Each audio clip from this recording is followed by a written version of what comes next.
Ben Madu, now in his 40s, still remained unmarried and uneducated. He was raised by his grandmother from birth. His life began in tragedy with his mother's death during childbirth and the unknown identity of his father due to his mother's lifestyle. His uncles, aunts, and villagers stereotyped him a bastard. Growing up wasn't easy for him at all. He received no support from family. His wealthy uncles ignored his needs. Ben's childhood was tough. His grandmother, who provided for him, began suffering from a health issue. At age 13, Ben took up adult responsibilities, farming, selling farm products, cooking, and caring for his grandmother. He took on numerous menial jobs, including weeding farms and doing house chores to support he and his grandmother. His uncles and cousins' attitude towards him damaged his self esteem, although he had big dreams. Ben had a close friend from secondary school named Timothy. Timothy had been of great help to him during his secondary school years. Due to lack of funds, Ben couldn't attend university and he continued working as a farmer in the village. After 10 years apart, Timothy visited the village and reunited with Ben. He was shocked to learn that Ben hadn't pursued further education. Timothy was working at a construction company in Lagos. He offered Ben a chance to start a new life in the city with him. He was so grateful for the opportunity. Ben accepted, especially since his life in the village had been of struggle since his grandmother died. The following weekend, Ben and Timothy traveled to Lagos together. Entering Lagos felt like stepping into a new world entirely, as if he were starting all over again. He was uncertain about what to do, where to go, and how to begin. However, with Timothy's guidance, Ben found direction. On the second night after his arrival, Timothy had a heart to heart conversation with Ben, asking whether he preferred to pursue schooling or business. Ben laughed and said he was too old for school and he would rather start a business. Timothy agreed, emphasizing that education is never too late, but respected Ben's choice of business. When Timothy inquired about the type of business he wanted to learn, he responded saying, I want to learn shoemaking. Timothy's expression changed, questioning why shoemaking of all things. Ben responded that he had always dreamt of owning a shoe complex where he could manufacture and sell shoes, employing others. Despite the initial hesitation, Timothy accepted Ben's decision. That weekend, Timothy took Ben to a boutique to shop for clothes, shoes, and other essentials. After a few weeks, Timothy enrolled Ben in a shoemaking company located in Alabama Market, a bustling business hub. Ben began to work the next day. Filled with happiness and excitement, his life was finally heading in the direction he had always dreamt of, towards becoming a successful businessman. He dedicated himself to mastering the crafts, always eager to learn. Meanwhile, Timothy became so busy with his construction job due to the significant projects his company had undertaken. He also had a girlfriend named Stella, a student, well mannered, and from a wealthy home. Despite his busy schedule, Timothy always had time for her, reflecting the strong love they shared. One weekend, Stella visited Timothy's house and met Ben. She was surprised to see Ben and asked who he was. Ben introduced himself as Timothy's friend, and she introduced herself as Stella. When he heard her name, he reminded him of his late grandmother, Stella. During her visit, Stella was very nice and kind to Ben, and they bonded quickly, as if they had known each other for a very long time. It was already 8 months. Ben was learning fast. His boss was proud of him and often gave him work to do. He was becoming so good at creating designs and doing neat work. He was proud of himself. Stella's friendship with Ben began to make Timothy jealous. One Saturday, while Timothy was at work, Stella spent the entire day chatting with Ben. Her boyfriend's absence didn't make her feel lonely as it usually did because Ben kept her company. When Timothy returned home that day, he was upset with her and for the first time he raised his voice at Stella, expressing how hurt he was that she hadn't called him even once while he was at work because she was with Ben. Stella was surprised by his reactions but realized she was at fault. She had completely forgotten to call him, being so engrossed in Ben's stories. She apologized to Timothy, assuring him that it would never happen again. After a few minutes, Timothy took a deep breath and apologized for yelling at her. They resolved their small quarrel and made up. On a Sunday evening, Ben and Timothy were having some drinks at home and chatting. Timothy jokingly said, So you want to snatch my girlfriend from me, right? She's always asking about you all the time, and I see how the both of you are very close. Ben laughed and replied, Come on, you know how women are. If you don't talk to them now, they will say you are ignoring them or you are not friendly. Timothy laughed and admitted, It's true though, but at the point I was jealous. Ben reassured him. Your girlfriend always talks about you in all our conversations. There's never a time we'll discuss someone without her mentioning your name. If he hasn't brought you up, the conversation isn't over. Guy, there's no need to be scared. Stella really loves you a lot. The reason I like Stella is because she shares the same name as my grandmother, and I see her as a sister I never had.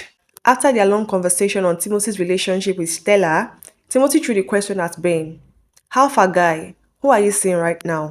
Ben replied with a laugh. Man, there's no woman right now. Oh. That's not my priority. I need to make money. Look at you. You have money and you found yourself a good wife. No one would want to be with someone like me who does not even have anything doing.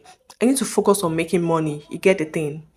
O'Shea, man with goals, Timothy teased. It's true though, I had a similar mindset about making money before getting into a relationship, but I always had eyes for Stella. We started as friends though, and after a few years, I asked her to be my girlfriend. I was initially scared because I worked for her father's establishment and I don't know how he would take it. But I realized that her father was in support of my friendship with her, and guy, that was the way I made my feelings known to Stella. Wow, Ben was surprised to hear that. You're a very lucky man. I know, right? Timothy said. Weeks passed, months passed, years passed. Timothy and Stella got married, living happily together. Ben had achieved significant success in his shoemaking business. Ben rented a shop where he displayed his shoe designs and employed two people to work for him. He willingly moved out of Timothy's house to give the newly wedded couple space. He had already saved up some amount of money he could use to get a decent apartment for himself. Before moving out, he offered his friend a bottle of wine as an appreciation for elevating his life from nothing to something.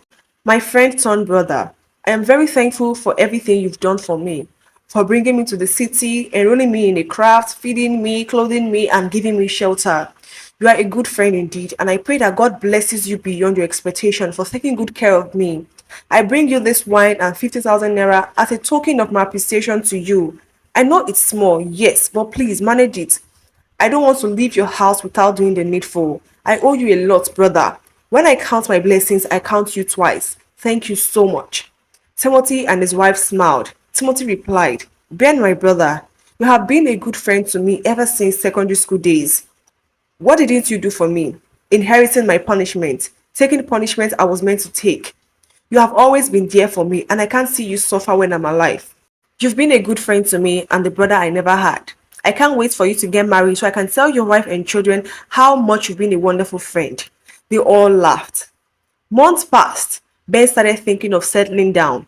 He was already 40. He wanted a companion, a good woman who would love him and respect him. He looked at himself in the mirror and said, I am not getting any younger. I really need a woman in my life. But how do I do it? How do I go about it? Where do I even start from? I don't even know how to approach a lady. God, please help me out. This is more difficult than I thought. Days passed, and Ben decided to go out to have a drink in a fancy lounge. He stayed for some hours, and when it was time for him to leave, he called the bar attendant to pay him, but his card kept on declining. His transfer wasn't going, and he had no cash on him. He became so worried. He asked the guy to keep on trying the card, but it kept on declining. A young, beautiful lady seated opposite him offered her card to settle his bills. Ben couldn't believe that there were still nice people apart from Timothy. Her card worked and was free. He couldn't stop thanking the lady. He asked for her phone number and her account details so he could send the money back to her, but she refused. He insisted and wasn't ready to leave until she obliged. I am Ben, he said, extending his hands of friendship. I'm Anna, she replied, shaking his hand. Nice to meet you. That night, Ben couldn't stop thinking about Anna. Her kindness, her calm demeanor, and her beauty left a lasting impression on him. In the middle of the night, he transferred the money back to her and called her the next morning to confirm the transfer and to thank her once again. On a Sunday afternoon, after church service, Ben decided to visit Timothy and his wife. It's been a very long time he saw them. When he arrived at Timothy's house, to his surprise, he saw Anna. Timothy introduced them, mentioning that Anna was his wife's cousin.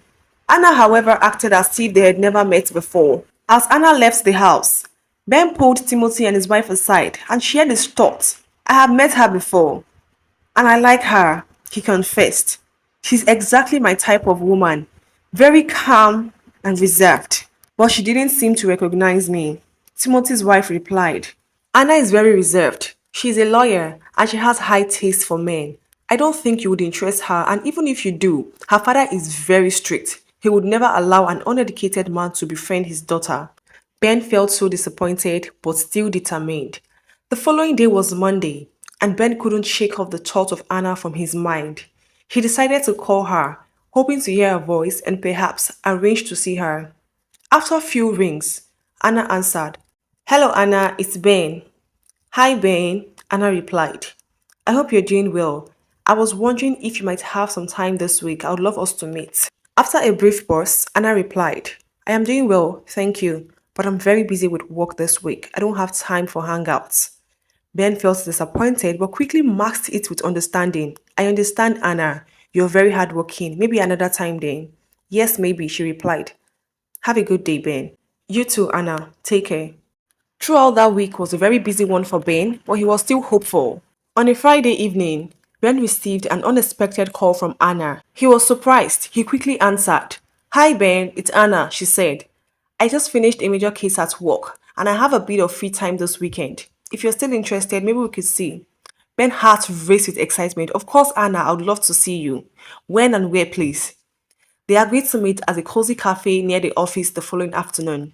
Ben arrived very early, feeling a mix of nervousness and anticipation. When Anna walked in, she looked as poised and beautiful as ever. Hi, Ben, she greeted him with a smile. Hi, Anna, it's great to see you, Ben replied, standing up to pull out a seat for her. They spent a couple of hours together. So, Ben, you've been calling me. What's the problem? I'm here now. Ben was a bit shy, but he had to say something. Anna, I have grown to like you and I'm hoping we could be friends. And she said, okay, friends it is. So what you do? I sell shoes, he replied. Oh, really? You make the shoes yourself? Yes, I do. Wow, impressive. So, what did you study? She asked. I didn't proceed to the university, he said. Really? Anna asked. Any story behind that? Ben used the opportunity to tell her about his life and how his friend helped him. Anna was both sorry and happy for him. She inquired about his girlfriend. So, any girlfriend? Ben laughed. Not yet. I'm still trying to get her to love me, he said. Have you confessed your feelings to her? I haven't done that yet, Ben said. So, what are you waiting for? How would you want her to love you when you haven't said anything to her? In Ben's mind, he was contemplating on whether to tell her about his feelings or not. After a short thought, he opened up to her. The person I love is seated right beside me. Anna was surprised. She laughed. She turned back. Are you kidding me? He said, no, he's serious. She couldn't believe what he was saying, but he kept on repeating it and assuring her of his undying love. She immediately spoke up and said, I'm sorry about that, but I do not feel the same way for you. I want a man who has a higher level of education and knowledge about technology. Basically, someone better than I am. And I'm sorry, but you're not my type of man. Ben felt disappointed, but quickly masked it with understanding. I understand, Anna. No hard feelings. I respect your decision. Anna noticed his calmness and the way he accepted her decision without any sign of anger or frustration. It was rare to find someone so composed. Thank you for understanding, Ben. I'm sorry if I've hurt you. Not at all, Ben replied kindly. I also appreciate the fact that we could be friends. Of course, Anna said. From that moment on, their friendship took a new turn. They began to spend more time together, starting with casual meetups and phone calls. Anna started visiting Ben's house and he was so kind and loving to her. Ben was always there for her, giving her a listening ears, always comforting her when she loses a case, making her feel comfortable and always intentional about her. Anna found herself appreciating Ben's quality each time she visits. Despite him not having a formal education, he was articulate, well-mannered, and had a heart full of kindness. He was always attentive and loving, trait that made her see him in a different light. One evening, after they had gotten back from a hangout, Anna looked at Ben with a thoughtful expression. Ben, have you ever thought about what you want in a relationship? Ben looked at her, sensing the depth behind the question. I want someone who accepts me for who I am, someone I can care for and love unconditionally. What about you, Anna? Anna hesitated before speaking. I used to think that education and social status were everything, but spending time with you changed my perspective. You are kind, loving, and well behaved. You have shown me that there's more to a person than their resume. Ben, do you love me? Ben's heart raced. Yes, Anna, I've loved you ever since we first met and you were nice to me.